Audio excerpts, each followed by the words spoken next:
Good afternoon, everyone, and a very warm welcome to this Chief Disruptor webinar panel today on Plan and Align Your Business Transformation Strategies, Investments and Capabilities for 2024 and beyond.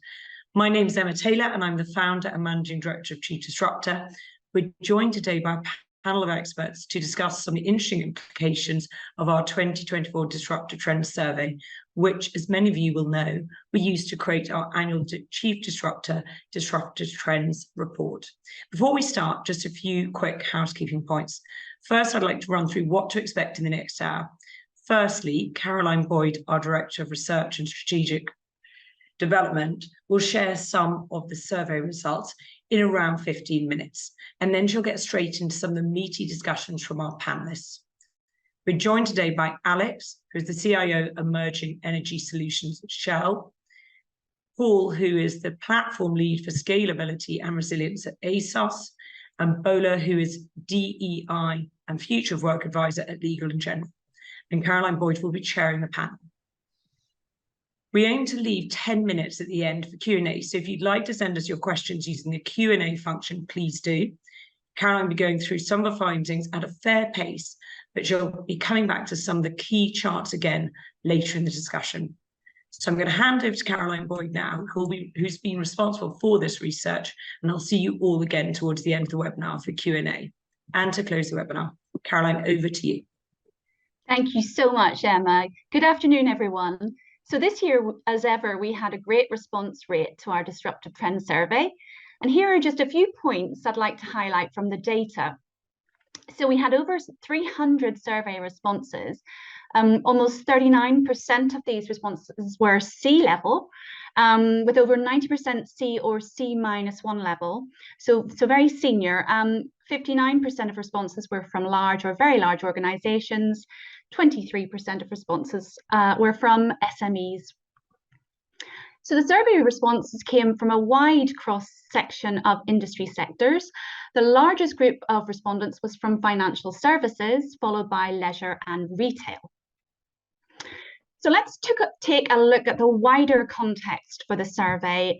So we all know that economic and geopolitical instability still shape the operating environment. Climate change uncertainty is also a concern. And there's definitely a widening of the conversation about social inequality and ethics. This is driven in part by COVID, but also this huge interest in the impact of generative AI. So these are some of the issues likely to influence the findings of our survey to a certain extent. Just briefly, so looking at the key areas of research that we covered in our survey, number one, top 10 disruptive trends, which we'll go through today, so it's including insights on tech spending and priorities, then disruptive impact of technologies in 2024 and 27, also risk factors, and then into the analysis that we've done on what we call the anatomy of a disruptor. And then new to 2024, we've got executive reflections on the current state of business transformation and member insights on business values and purpose. So let's run through the main highlights from the survey, and then we'll jump into some discussions which bring to life any learnings that we can take from these insights.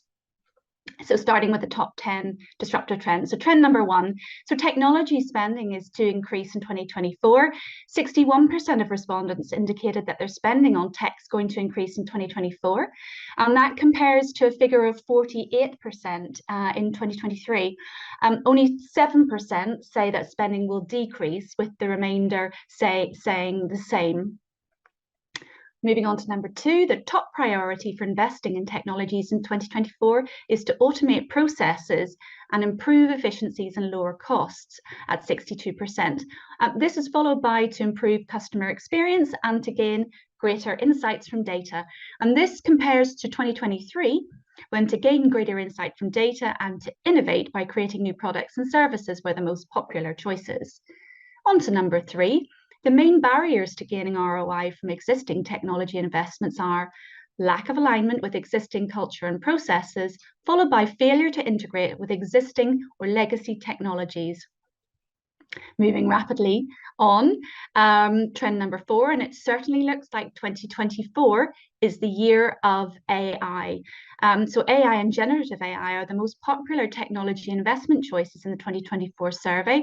You can see both rated at 48%. These were followed by cloud and automation. Moving swiftly to trend number 5, we wanted to explore what the greatest risk factors facing business and technology leaders are in 2024. You'll see in this slide that we've displayed the 2024 and 23 responses alongside each other and highlighted the variance. The greatest variance is perhaps seen in the increase in the number of responses who classified economic risk as disruptive. That's an increase of 19%. Though we do need to take into account the corresponding 4% reduction in the number of respondents classifying economic risk as very disruptive. Political risk factors increase across somewhat disruptive and disruptors, as you can see in this next slide. So moving on to trend number 6, and given the response to the previous question regarding risk, it's perhaps unsurprising that improving operation efficiency is the top priority for the 5th year in a row, followed by driving new growth. And in trend number 7, the 2024 survey reveals mixed signals regarding people issues that may threaten business transformation success. Significantly, skills shortages is the internal factor most likely to prevent organizations from achieving business transformation objectives. And lack of skills and talent to improve new technologies is the second highest factor, preventing organizations from investing in technologies that might enable competitive advantage. However, it's perhaps concerning that investing in employee skills and training and improving employee well-being and morale and improving working environments are 3 of the lowest rated priorities for business transformation in 2024. And as you can see from this slide, diversity, equality, and inclusion is only the 6th highest business value important to competitive advantage, and that's behind brand authenticity and profit. So staying with this slide, but moving on to trend number 8, and we can see that purpose is the business value considered most likely to enable competitive advantage out of the 8 options provided that included the list below. This is followed by brand authenticity at 32%, and sustainability for 2024 is 3rd at 31%. So we repeated this question looking ahead for 2027, and in this slide you can see the variance between these 2 years. So looking ahead to 2027, and purpose is still the highest priority, but that gap between purpose and second place sustainability reduces significantly. And interestingly, the importance of profit reduces in 2027. Ethics is also predicted to become a much higher priority in 2027. But although the importance of sustainability increases, climate technologies, so carbon capture, storage, and removal, are not predicted to have a significant disruptive impact in 2024 or 27. So moving ahead to trend number 9, and have immersive technologies lost their shine? So augmented, mixed and virtual reality technologies or immersive technologies is predicted to have one of the lowest disruptive impacts on business models in 2027. So this compares to the 2023 Disruptive Trends survey, in which immersive technologies were predicted to have the 3rd highest disruptive impact in 2026. This dramatic shift reflects the fact that 2022 was probably the peak hype period for the metaverse. And since then, a lot of media attention has shifted perhaps to AI. It also perhaps reflects the fact that the technologies are still not yet mature enough or operating at a scale to justify investment. And finally, number 10, so agile becomes the most important approach for planning in 2024. This differs to 2023, when agile was only the 2nd choice, and that came after flexibility and resilience. So the the unpredictability of the future obviously demands a versatile approach, and the most astute digital leaders are investing in envisaging a spectrum of different futures and creating adaptable playbooks that are tailored for all sorts of scenarios. So their strategies are obviously agile, enabling them to pivot adeptly when a sort of speculative future turns into reality. So that's obviously key. So moving on to our anatomy of a disruptor. So every year we ask respondents to evaluate their organization's approach to change using the 3 descriptions on this next slide. As you can see, the largest group of respondents in 2024 identify as proactive defender. In fact, that's 43% of respondents as proactive defender. And that's defined, as you can see, as your organization is proactively responding to disruption. So 36% identify as disruptor, which is defined as your organization sets trends and breaks the mold. And 21% as reactive defender. So your organization is reactively responding to disruption. So significantly, the percentage identifying as disruptor is down from last year when it was 42%, and the percentage of proactive defenders is up from 37% last year. So from there, we wanted to explore whether those who define themselves as disruptor or proactive reactive defender might have a different approach to risk or business transformation. So just to share a couple of interesting observations.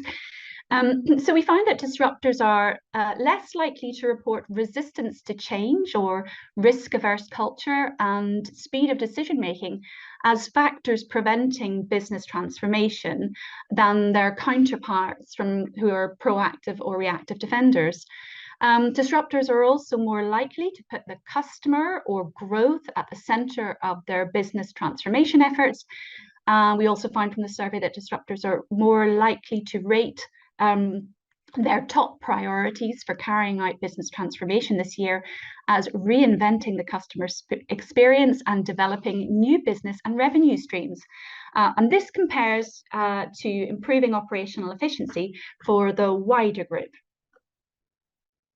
So as mentioned earlier in the presentation, new to this year's survey, we wanted to understand more about the state of business transformation, and we know that understanding how to deliver successful transformation is a high priority for Chief Disruptor members, especially when we consider some of the stats on this slide. So 41% of respondents are undergoing multiple business transformation, 30% are several years into transformation.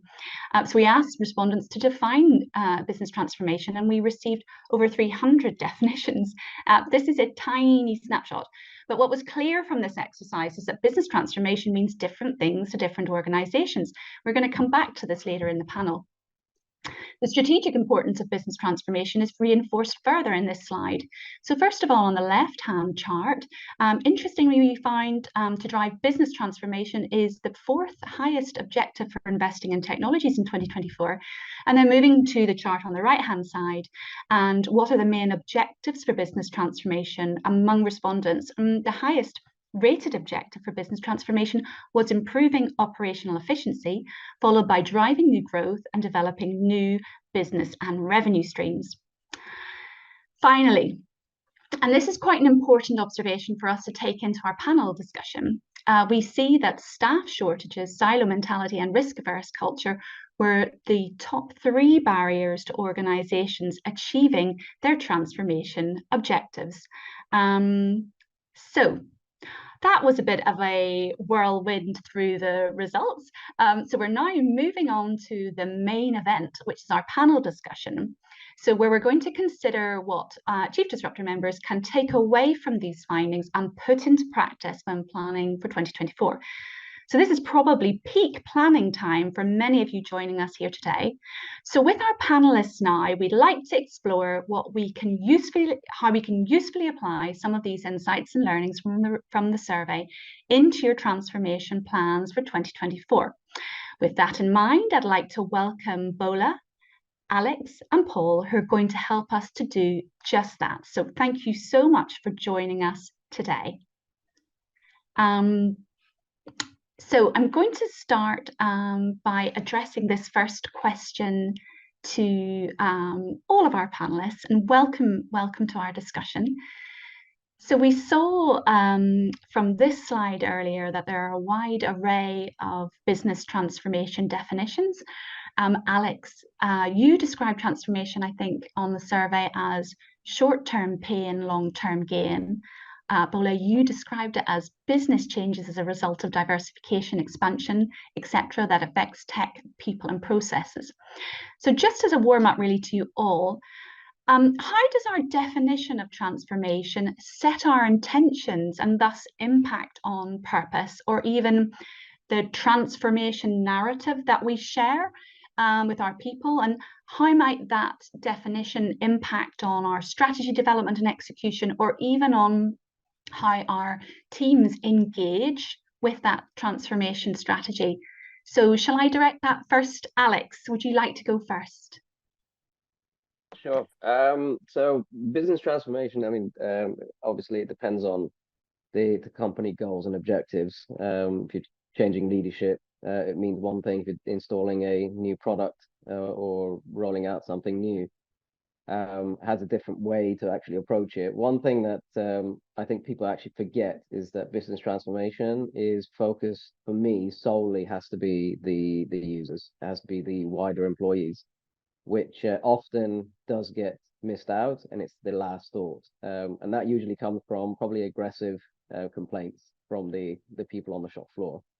So understanding and making sure that the decision that you've made for that business transformation to actually take place is in the best interest of the company, number one, which is generally the one thing that C-level will think about, but then make sure that has a direct impact and it's kind of supported in every way possible with the rest of the company values as well. So a little bit kind of broad, but also slimline version of it, but that's expanding on my point.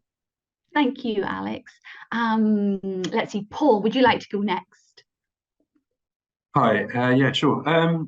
I think from the big transformational change programs that I've been involved in, I mean, very often business transformation is an iterative thing, and it's a process of ongoing change. But when you occasionally arrive at a large program of change, significant shift, you know, some sort of organizational or transformational change project, I think one of the things that's really key about this is just sort of expanding slightly on what Alex mentioned around engaging people is kind of really being clear about the purpose of that change, and also building a bit of a story about it so that people feel like they understand why we're doing it.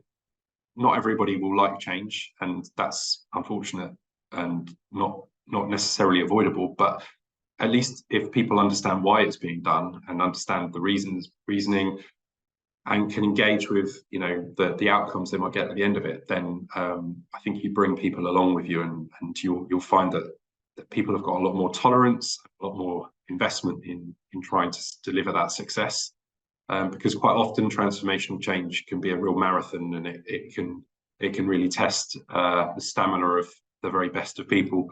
So actually making sure that people really understand, everyone's really engaged and understands what it's all about, so that they can, you know, appreciate that there's a light at the end of the tunnel and something that everyone's working towards. I think that's pretty key. Thanks, Paul. Bola, I know with your work on diversity and inclusion at Legal in general, you probably have a different take on this as well. So what's your thinking on definitions? Yeah, no, absolutely. And I totally agree with both Alex and Paul. I'm a technologist, so kind of like I keep my ear to the ground on the major transformations within the company. But you can imagine in a federated business where we have Legal and General as the group business and all of these other divisions, business transformations, especially digital transformations, happen at the different levels. So for example, we're almost at the end of our HR transformation program, which is a group level.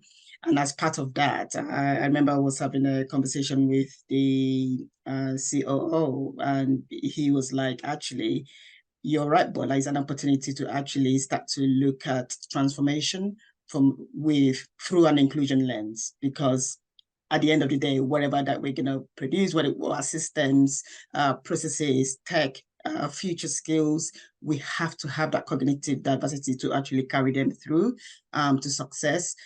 So to be honest, just like everything else, even if you put in an inclusion plan or strategy, it has to, and I agree to Paul's thing, align to the business strategy and ultimately to the corporate strategy. Otherwise, it wouldn't make sense for people.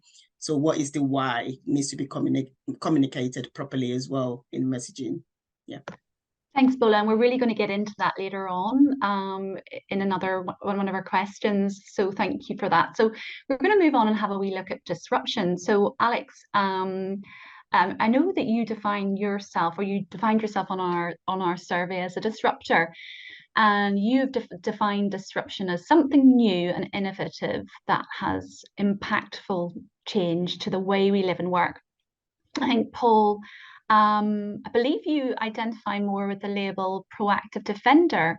You previously on our survey defined disruption as a need to respond to changing customer priorities and expectations and to embrace emerging technologies. So when we consider that our research shows that disruptors are less likely to report resistance to change, risk-averse culture or speed of decision-making as factors preventing business transformation than, say, proactive and reactive defenders, would you say that those results are telling us that we should all be more disruptive? And if so, how do we actually do that? I mean, how do we manifest that in behaviours? And what changes can proactive or reactive defenders make in practice to become more disruptive? So I'm going to start with Alex. No, I'm not going to start with you. Well, Alex, maybe you could talk about what you think disruptors do well, and then Paul, you could tell me a little bit about how you think proactive defenders could be more disruptive. Alex, do you want to go first? Sure. So I think the word disruptive can actually be disruptive in itself. So I've been very careful in using that word, regardless of whether I'm working with startups, which I have been for the last 15 years, or in the corporate roles that I've had. Purely because whenever you say disruptor, everybody thinks it's an aggressive change, and it certainly isn't. The word, I don't know where it came from or who developed it, but whoever did probably thought it was kind of an impactful change within the world, essentially. And I think it came through the startups. So we're disruptors and we want to make complete change, we want to radicalize everything. And the reason why I say on the startup level, when you go and start using those words, people get quite defensive. Why are you trying to change? And I like the way that I'm doing things at the moment, and I'm happy with it because I've been doing it for the last 20 years.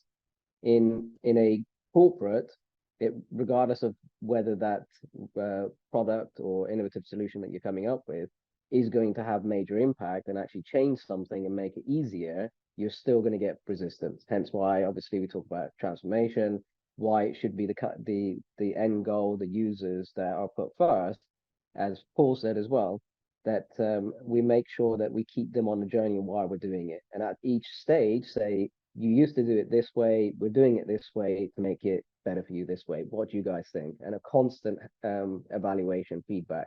How do you like this? Do you like this button? Do you like the way that this new process goes? It goes from a 12 process to down to a 3 process, which Amazon essentially made their riches out of. They had I think 34-stage process for checkouts, and reduced that to 3.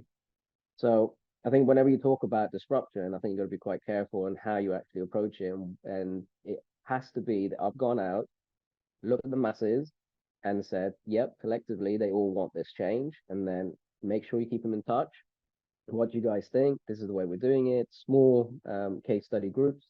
And then you start expanding slowly, but slowly. So I think keeping that in mind when you're talking about disruptors is quite important, rather than somebody that just decided at the top level, we're just going to make radical changes and let's start steamrolling everything. Absolutely. Paul, do you want to jump in? Yeah, just as we're just listening to Alex there, I think when we get into the definition of what or how people might identify as a disruptor or otherwise is interesting here, because when I think about the big transformational changes we do, they're not meant to disrupt how we work in a wholesale shift, in a seismic shift in what we do. It's because we have identified an opportunity to improve something, or we know there are some limitations to what was in place before, and we feel like there's a solution there. So the transformation change can actually be quite it can be a big investment, it can be a big program of work, it can be a seismic shift in how we operate, but actually the end goal is not to totally turn the business on its head. It's actually to try to optimize things and open up opportunities, maybe efficiency savings, or maybe open up new markets or new opportunities to collaborate and things like that. So that's more transformational change in my mind. But when it comes to disruptive activity, I think we've got that kind of disruptive mindset. We're always delivering little things, little features, little improvements, and sometimes the way we do that can be quite almost startup-like. We're kind of looking to constantly challenge, and nobody's sort of rocking back thinking everything's actually completely fine. There's always something that can be optimized, and that kind of disruptive, challenging mindset is there all the time. But that doesn't tend to result in seismic transformational change. It's just a constant process of iterative transformation, but with that kind of challenging mindset embedded in it and encouraged, and we sort of invite it. We actively invite people to ask difficult questions and kind of challenge how we're doing things. I think if we kind of think we've got it right and we just rock back on our heels and let us just sort of coast, that's when things can go kind of stale quite quickly. But those changes are quite iterative. They don't feel like a piece of transformational change. It's just an ongoing process, really.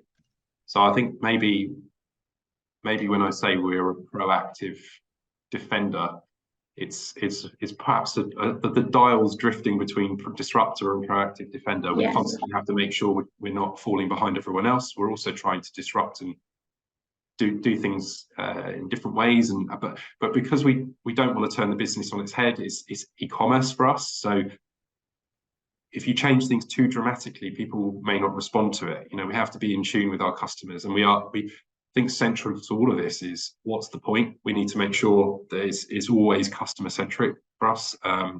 If you hear a conversation between people at work in our office, it very rarely doesn't include someone pointing out, what's the customer impact? What's the point of this? How does it benefit? And that kind of thing. So yeah, I think we're kind of hovering a little bit between disruptive and maybe proactive. And I think, Paul, there is a bit of a blurring between these categories, absolutely. But that's really, really fascinating and lovely to hear about the work that you're doing, and the sort of the culture at ASOS as well, and that sort of idea, that sort of startup mentality in places as well. Thank you for that, Paul. So I want to spend a wee bit of time getting into some of these contradictory messages that came out of the survey regarding people. So we saw that skills shortages is the sort of the internal factor most likely to prevent organizations from achieving business transformation objectives. Alongside this, that a lack of skills and talent to implement new technologies was the third highest factor preventing organizations from investing more in technologies that they thought might enable competitive advantage. And also, conversely, investing in employee skills and training, improving employee well-being and morale, improving working environments. These were three of the lowest rated priorities for business transformation in 2024. And even worse, employee health and well-being is rated the least important business value for competitive advantage. So a lot of stats here, I know, but I think it's important. Also, significantly, diversity, equality, and inclusion was only the 6th highest business value important to competitive advantage. So there's a lot to take on board here, but I want to address this to Bola, if that's okay. So what do you think, what should organizations take from these findings when we consider the challenges that organizations have with talent, and yet some of the ways that we are exhibiting our I suppose our investment in people at the same time is not very promising. So Bola, what have you got to say about those results?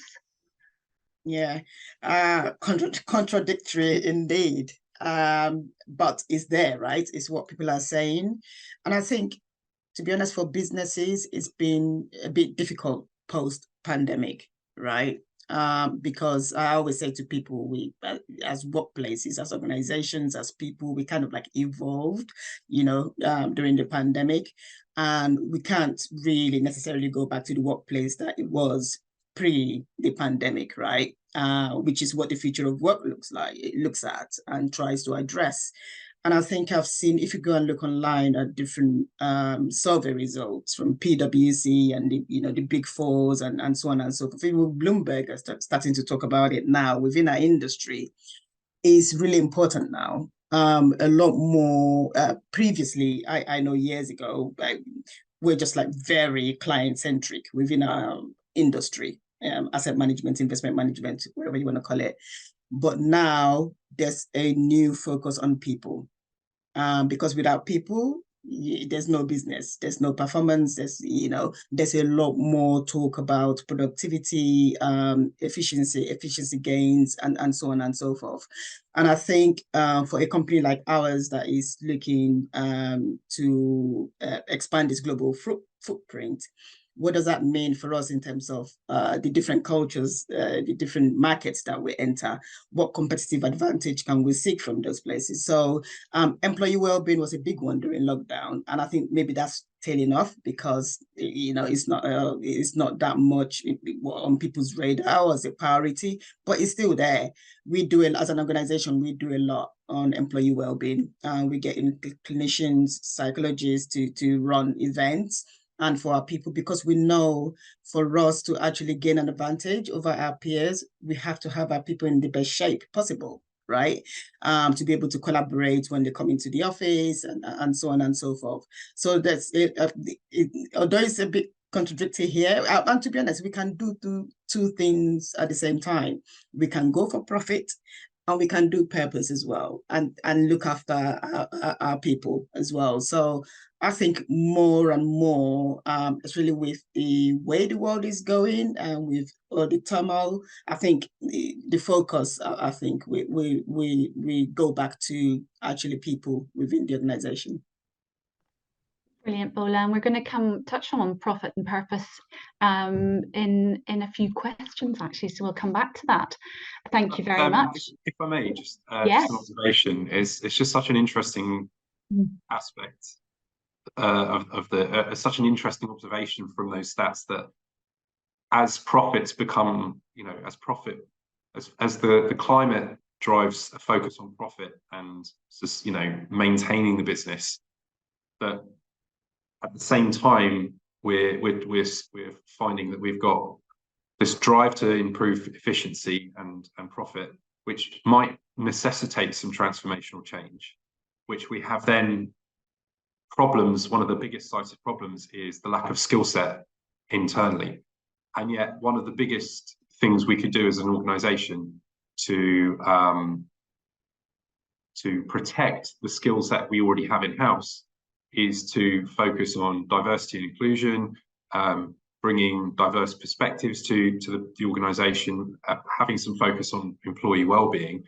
These are things that are going to drive retention and improve retention, and yet they're the first things to get neglected when the going gets tough. And it's interesting that might then be directly tied to a lack of skill set. So It's just a really kind of apparent contradiction there.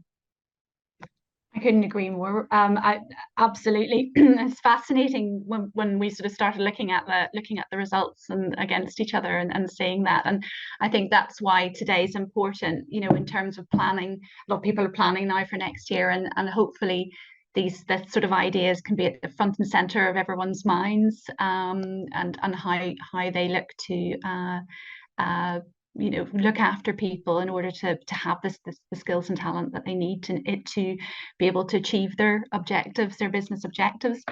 And we're going to come back to this a little bit more towards just later on again.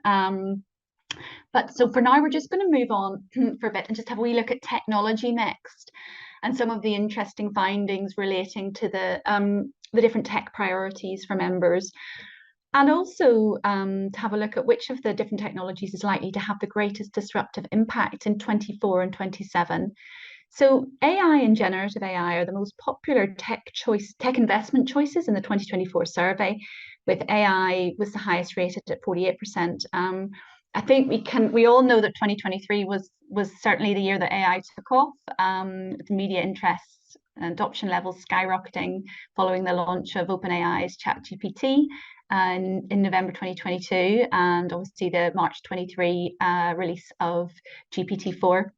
And even last week, the government was hosting the AI Safety Summit at Bletchley. So when we consider that to automate processes and improve efficiencies and lower costs, so that was the highest priority for investing in technology overall. Does that go some way to explain these results? So does that go some way to explain why AI and generative AI are so important to members? Alex or Paul or Bola, anybody want to jump in and answer this one? I don't mind Go starting. ahead. Yeah. So I'm kind of tying into the previous question as well. So hopefully I'm not taking up too much time, Carolyn. But a few days ago, I actually was going in. I was on the train going into the office, and I kind of glanced over and I saw somebody was working at their on their laptop. Now this person was quite young, and great initiative that you're using your time to get to work, to catch up on emails, etc. Not a major fan, because I think as soon as you get emails, then you're kind of delving in the realms of divulging sensitive information. But that wasn't the biggest issue. The biggest issue was they opened up the email, they copied and pasted an email that they had, they flipped over to ChatGPT, which looked like it was their favorite page, and wrote, how do I respond to this? Got the response, put it into the email, and just sent it. Then they did it again with a Word document and said, summarize the ChatGPT, wrote back, this is what I think the summary is. Now, the dangers of using generative AI or any kind of AI is essentially you are taking yourself out of the role. So why do I need someone to use ChatGPT when I can just go and do that myself? So when you look at the new skills generation, we need to be very careful how we use AI, and also the use of AI and the word of AI. And the reason why it's probably the highest on this, it's become a trending topic. And essentially everyone's jumped on it and said, AI is the greatest thing. We have to have it. We don't know how to use it. We don't even know if it's that powerful, but we just need to be part of it. Eventually, in the next few years, they'll realize that AI is actually not as powerful as we thought. Definitely not going to be rise of the machines, and it will defund, and it'll probably go back to the normal tech budget. But I think when we look at the people side, I've certainly, because I used to be a previous developer, I certainly don't profess to be one anymore, but I know how coding works. When you look at that, some people that I've worked with on the technical level, I look at and think, how do you use GitHub? And as soon as you say GitHub, yeah, I copy the code and I move it over. Back in my day, you have to write your own code. So I think we need to be very careful when we look at people. It's not just about the well-being and looking after, it's the mentoring and making sure that you got the right skills to do your job effectively and actually be more efficient and productive. So I think on that side, the use of AI, all great. It's a great buzzword for the time being, but I think at the moment I see it more of a trending topic. As soon as I get into calls, whether it's with startups or in work, you'll hear we need AI, we need digital twin, we need this, and everyone looks at you and thinks, yeah, we can't use digital twin for that. So it's, I think, approach with caution is the only thing I can say. Absolutely. And I was going to ask that question, you've already just alluded to it a little bit. It's like, when we think about building towards 2027 and that sense of it having the greatest disruptive impact, what sort of tips would you be giving members on this webinar now and everybody else to how should you be preparing your organization for that? So when we think about, for example, if we even think about from a people perspective, how do you prepare people for the fact that it's likely to be that disruptive? I don't know, Bola, is it something that's come up that you've come across in your organization from your work on future of work? Is it something that your teams have been concerned about coming to you to discuss? Yeah, absolutely. And not just the future of work, is the whole organization and the industry as well. I had a busy, the last 2 weeks have been busy with invitations to events, conferences, and summits. One of the ones that I went to was a Global Wealth Summit, and AI was one of the top topics, right? And how it will, disrupt the industry and change things for us. But from what I've seen, because of the nature of the investment management industry, is, as you know, highly regulated. So everything, every thinking, every thought, every disruption, whatever you want to call it, has to be within the regulatory and kind of like security constraints or frameworks or whatever it is. So on that basis, it's going to be slow for the industry and for peer firms, as us as well. And yeah, so I went to Schroders. Schroders is like a competitor of ours, and we were talking about it at a roundtable I was invited to. And it's not just that, it's the data. The data, even though these organizations have loads of data, what data do you actually use? It's the question. We don't know, and you don't want to be the person, so you can imagine the head of AI that would create a data breach, right, within the company. So they're kind of like almost like speaking to fintechs at the moment, but fintechs wants to go at 100 miles per hour, right? Whereas the industry and his organization like go at 5 miles per hour. We've just had a FCA AI consultation of recent, and people are responding to that, right?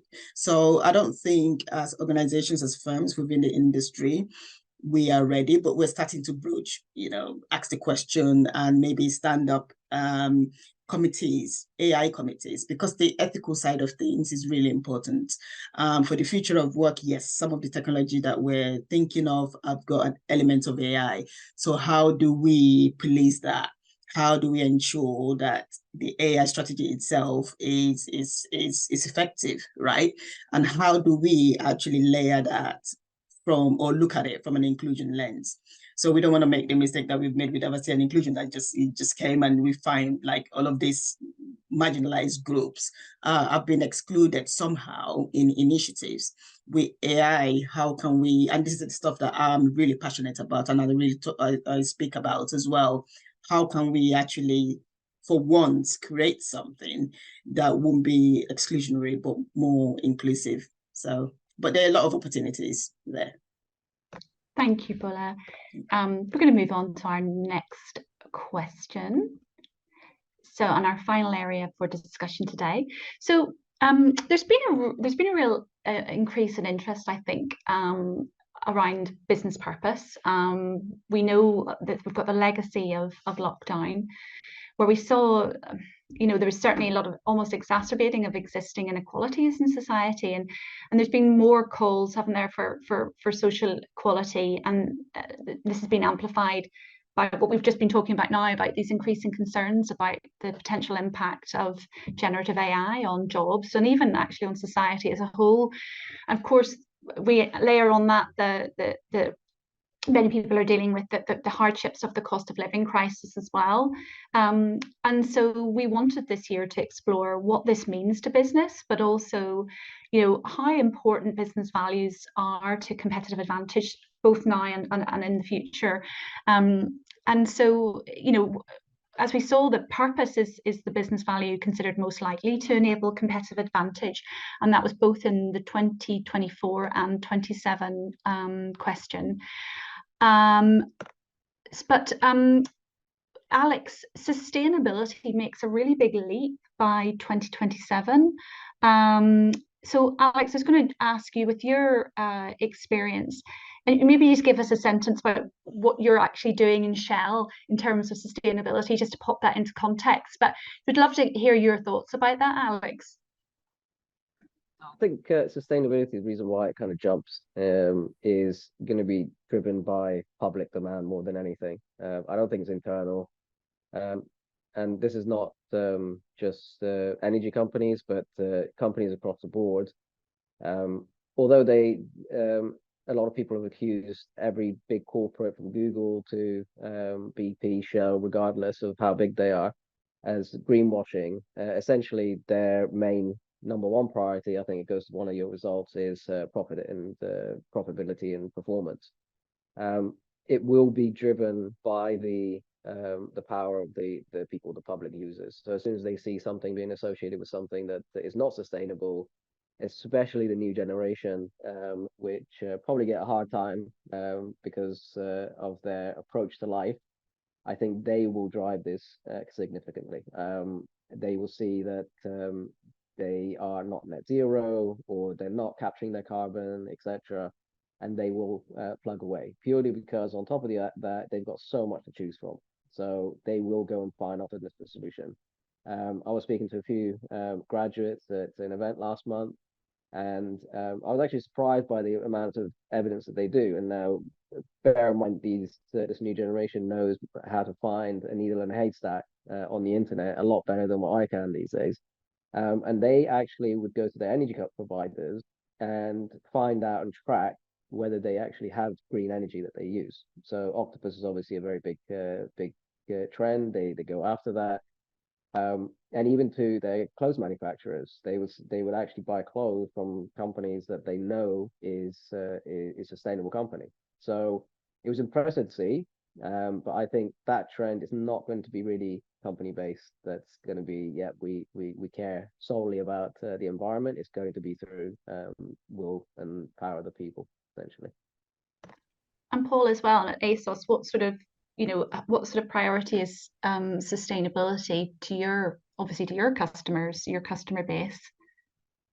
Yeah, this is something I feel like we don't make enough of.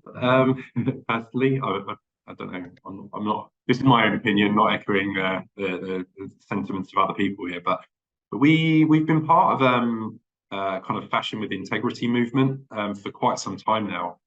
I mean, this goes back 7 years at least, and I think we're one of the very few fashion organisations, clothing sellers that's part of it. It is inherently difficult to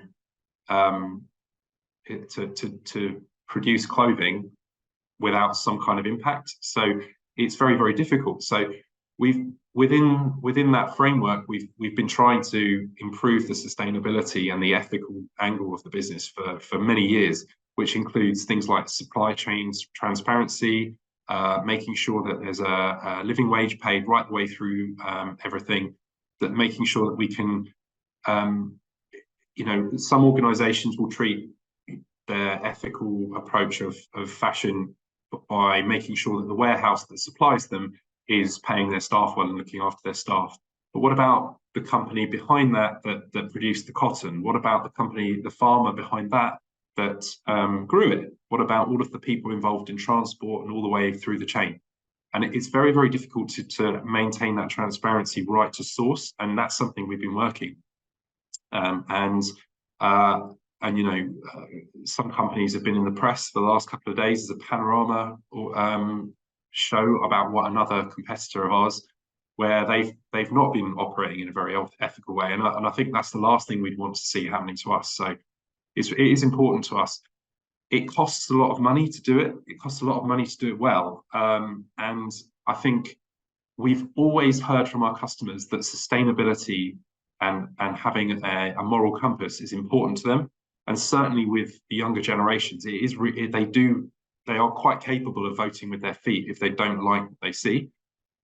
What we've also seen, though, probably in the last 2 years, is we've seen a lot of people going and shopping at, Chinese fashion websites who aren't necessarily constrained by the same kind of perhaps code of conduct or some of the constraints that we put upon ourselves in order to operate sustainably. That provides a bit of a challenge because you're competing on a completely uneven footing. You're trying to maintain profitability, sustainability, but also operating in a world where you're trying to do the right thing throughout the process of producing product. But you're up against an uneven playing field where not everyone else is playing to the same rules, and that's very challenging. And sure, our young customers are telling us that these things are important to them, but they are also spending a lot of money on, Shein and Temu and places like that. So there's a bit of a contradiction there. There's a bit of a tension there, which is inevitable when young people are facing the sharp end of a cost of living crisis. So hopefully that will change in time, and they'll start to feel, they've got a bit more disposable income. But right now, when they're being squeezed, they're probably having to make quite hard choices about, where's my line where's my boundary when it comes to how much I can vote with my feet in terms of where I shop. So it's an interesting one. We're gonna hold the line. So the plan is to maintain sustainability, maintain an ethical code of conduct and way of operating the business. Tough times will hopefully pass, and then we're in a strong position. If at that point, I think there's a bubble that could burst if people then turn their back on companies that are not operating in a sustainable way. Yeah. Paul, thanks so much. That's a fascinating insight into the challenges that you're facing. And I'm going to have one last really quick question. I'm going to throw this over to Bola again before we come to a close, because we've got a couple of questions on the Q&A and I don't want to hog this. Again, I just want to take it back to that diversity statistic that we've got there. When it comes to, we don't see a lot of shift in priority. I don't think we see any shift at all, actually, between 24 and 27, Bola, which is obviously a bit disappointing, given that some of these challenges are going to, and this disruptive impact, and some of these challenges are going to get more acute. So as a final word, Bola, anything you want to say to keep us optimistic and for our planning for 2024 that anyone on the phone can really bear in mind to sort of buck the trend?